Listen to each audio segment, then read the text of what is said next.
আপনাদের আগেই বলেছিলাম এবারের কুরবানির ঈদটা আমরা গ্রামে করব। আম্মু যেহেতু একদিন আগেই মামার সাথে গ্রামে চলে যায়, সেহেতু আমি, ভাইয়া আর আপনাদের ভাবি রাত 1টার দিকে গাড়িতে করে বেরিয়ে পড়ি। যদিও আগের রাতে আমি গাড়ির ফুল ট্যাঙ্ক করে নিয়েছিলাম। ফুয়েল অনেক লাগবে এই ব্যাপারে সন্দেহ নাই, বাট আগেও যেহেতু ছিল আমি তারপরেও ফুল করে নিয়েছি। বাকিটা যাওয়ার সময় অথবা পরবর্তীতে আবার নিব। কাজিনকে সাথে নিয়ে একই সাথে গাড়িটা একদম ঝকঝকা তকতকা ফকফকা বানায় ফেলছি। পদ্মা সেতু দিয়ে যাতায়াতের সুযোগ থাকলেও আমাদের ভোলা ঢোকার জন্য বরিশাল থেকে একটি ফেরি ধরতে হয়, আর এই জন্য একটু টেনেই বের হইতেছিলাম। আরেকটি বিষয় হচ্ছে, গাড়ি নিয়ে এটাই আমার প্রথম পদ্মা সেতুতে ওঠা।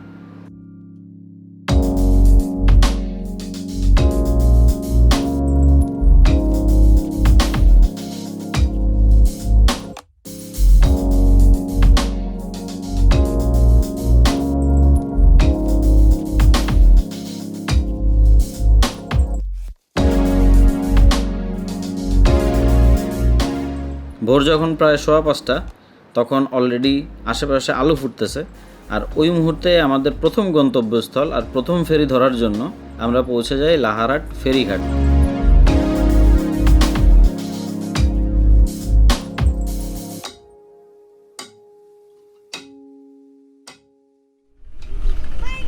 যাই হোক, ফেরির সিরিয়ালটা নিলাম।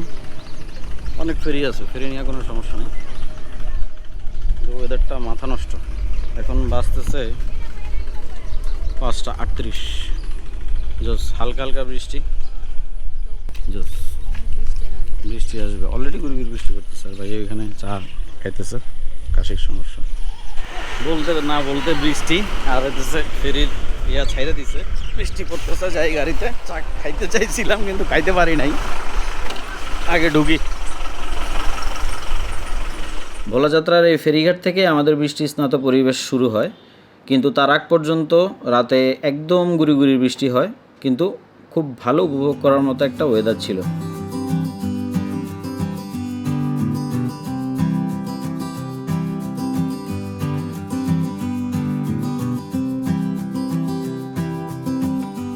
তবে ফেরিতে যখন উঠি, চারপাশটা দেখে মনটা সত্যিই ভালো হয়ে গেল।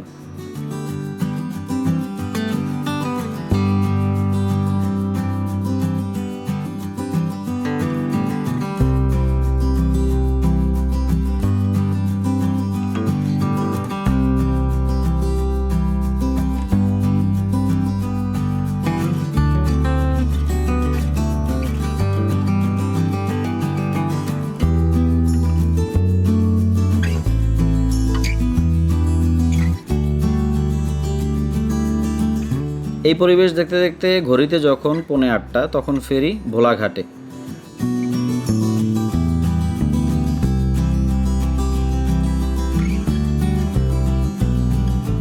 আর বৃষ্টি থাকায় কোথাও না দাঁড়িয়ে সোজা পৌঁছে যায় আমাদের গ্রামে।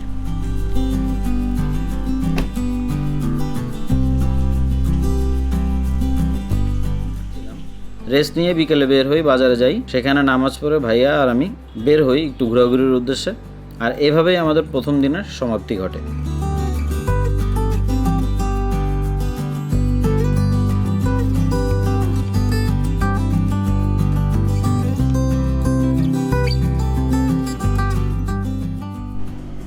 দ্বিতীয় দিন দুপুর।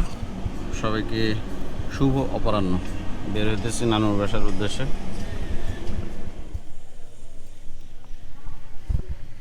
আসছি অবশেষে, কিন্তু অবস্থাটা দেখেন।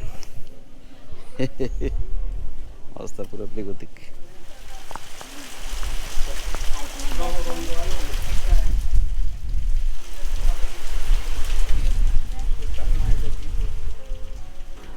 জিলহজের রোজা আমরা অনেকেই রেখেছিলাম, তাই সামান্য কিছু ইফতার আয়োজন করেছেন নানুদের বাসায়।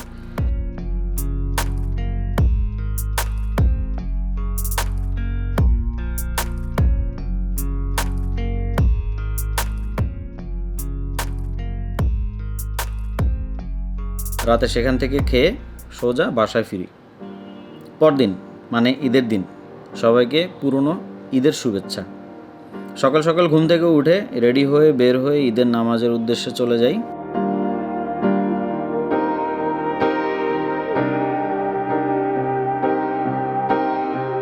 নামাজ শেষ করে সেই চিরচেনা রূপ ছোটোবেলায় দেখতাম। নামাজের পরে সবাই এদিক ওদিক ঘুরতেছে, কোলাকুলি করতেছে, ভালোই লাগতেছিল। যাই হোক, সেখান থেকে ফিরে আব্বুর কবর জিয়ারত করলাম।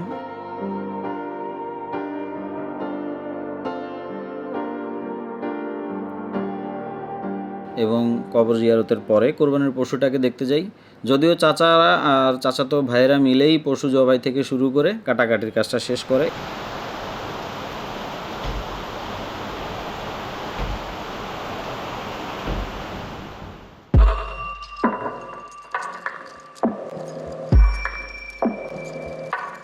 এর মাঝে আর ভিডিও করা হয়নি, কিন্তু সন্ধ্যার পর সবাই মিলে এক আত্মীয়ের বাসায় ঘুরতে যাই, আর এভাবেই ঈদের দিনটা শেষ হয়।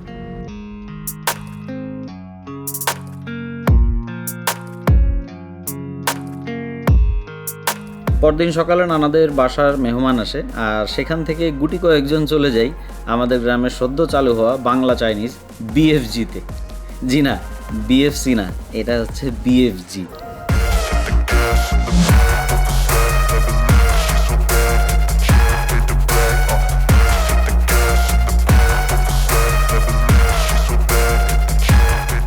খাবারের মান মোটামুটি ভালোই ছিল। আর এর মাঝের সময়টুকুতে আমি আবারও ফুয়েলটা লোড করে নিই। যেহেতু গাড়ির ক্যাপাসিটি কম, তাই দ্বিতীয় ট্রিপে আপনাদের ভাবি আর আমার কাজিনকে নিয়ে আবার সেই বিএফজিতে এসে অন্যান্য খাবার ট্রাই করি।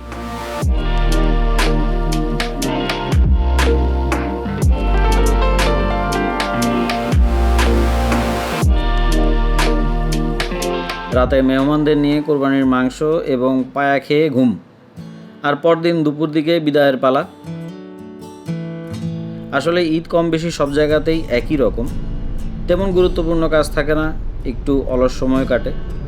আর ঈদের আগের দিন বা চাঁদ রাত হয়তো শহরে আলাদা একটা ফিল থাকে, কিন্তু দেশ গ্রামে সেটা একটু কম। তবুও সবার সাথে ঈদ করতে পেরে ভালোই কেটেছে। তো ফিরতি পথে দেখানোর কিছু ছিল না, আমরা যেই দেখতেছিলাম একটা ফেরি ছেড়ে দিছে, যার কারণে প্রায় 3 ঘন্টা পিছিয়ে গেছিলাম।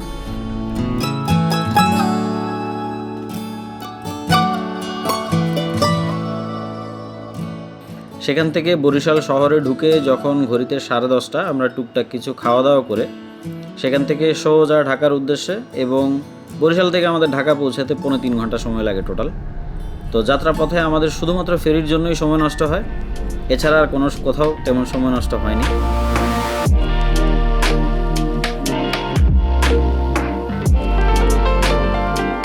তা এই ছিল আমাদের ঈদের সেই পুরনো বৃষ্টি স্নাত ভিডিও। যদি ভালো লাগে অবশ্যই চ্যানেলটি সাবস্ক্রাইব করবেন এবং পাশে থাকা বেল আইকনটি ক্লিক করবেন। আমাদের জন্য দোয়া রাখবেন। সবাই সাবধানে গাড়ি বা বাইক চালাবেন। সবাই সুস্থ থাকবেন, পরিবারের যত্ন নেবেন। আসসালামু আলাইকুম।